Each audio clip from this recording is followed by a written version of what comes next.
Following the controversy surrounding the Christian genocide claims of an evangelist, Ezekiel Dachomo, original leader of the Church of Christ in Nations in Jos, who raised alarm that he received kidnapping and death threats after posting a video of the mass burial of Christian victims from a recent attack in the Hepang community near Jos. Dachomo, who made the original video as proof of what he claims is a Christian genocide and to show how Christians were being terrorized and persecuted, has responded defiantly in a new video.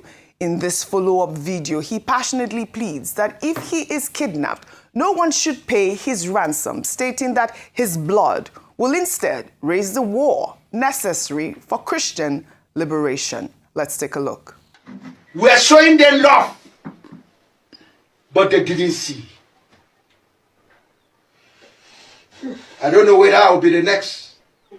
But for me, I've already told my family, my members, if they kidnap me, nobody should contribute 1 kobo. My grave will speak. My blood will raise war that will lead to Christian liberation. That day is coming. I'm just waiting for them. Even I will tell them, please kill me quickly. Because nobody will bring kobo. And if they call home, they will tell them our daddy covenant last will that we should never pay a kobo. Please kill him. Because my blood will be useful while I'm in the grave. It will fight to finish him. Very intense. Ayo, this development adds a deeply personal and perhaps a dangerous dimension to the Christian genocide debate in Nigeria. Dachomo's willingness to risk his life by documenting what he believes is a systematic persecution and his stance of refusing ransom payment if kidnapped demonstrates the intensity of his conviction. I'll take some reactions before I come to you, Ayo. Yemi wrote, good video. But you are framing this as if only Christians are being kidnapped. Even Muslims complain about these same attacks. These headers invade farms, destroy crops, and kill people. It's not religion, it's tribal impunity. Both sides condemn it. Both suffer. So why fuel division when you know the truth? What you are stoking, future generations won't recover from. We Nigerians call ourselves intelligent. So ask yourself, why the sudden foreign interest? The same countries showing concern watch gun violence, drugs, unsolved murders, and kidnappings destroy their own people daily, including Christians. On their watch, they ignored Christian Palestinians being killed and displaced. So put your thinking cap. Fellow Nigerians, yes, we have problems, but we must fix them ourselves. Another ex-user wrote, that man is speaking from a place of real fear. When people start saying things like this, you know the system has failed completely. Nobody should be living with that kind of terror in their own country. Ayo, over to you. Thank you so much. That man, I don't even beyond fear, was frustration.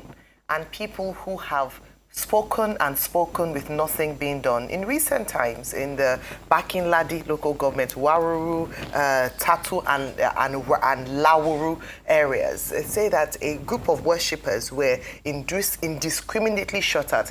I think the most worrying part of that report was that they said they'd actually gotten intelligence, informed security agencies, and nothing was done.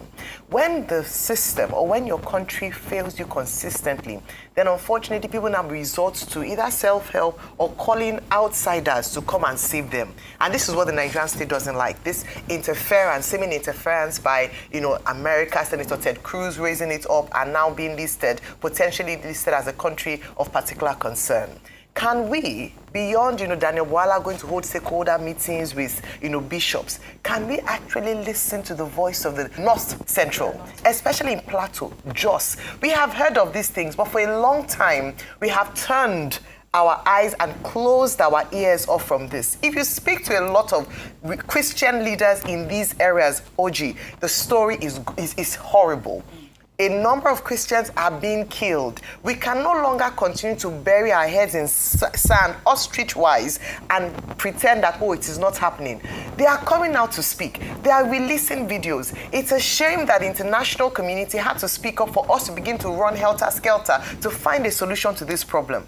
I hope that Reverend Dachomo will not have to be kidnapped or killed for his blood to speak out. Too much blood has been spilled already in these areas. Yes. Can we rise up? The service chiefs had a closed-door meeting with the president yesterday, and his charge to them was that they should immediately address security concerns. I hope that top on that agenda is this concern for Christians in Nigeria who are finally speaking up to say that this is happening in their community. Let us not play ostrich. Listen to them and take action. No more blood spill in the North Central, especially in Plateau. Just these areas have cried out for too long and nothing has been done. Thank you. It's time for them to take action. Rufai, you had something to say about the ex-user. Just a quick second so you can take this. So a quick one. That ex-user was trying to mitigate the plight of the man. You see, the pastor that came out and showed that video. The first ex-user. The first ex-user. Yemi. The pastor, Yemi, and in response to Yemi, the pastor was showing the plight that he felt as at that point in time. We're not saying people are not being killed. Muslims are being killed. Christians are being killed. Should they even be killed in the first place? But the question I'd like to ask Yemi is, the people in those graves the pastors were showing, who were they? They were Christians. Sefini Laba. Well, all right. We'll continue to follow up on this story.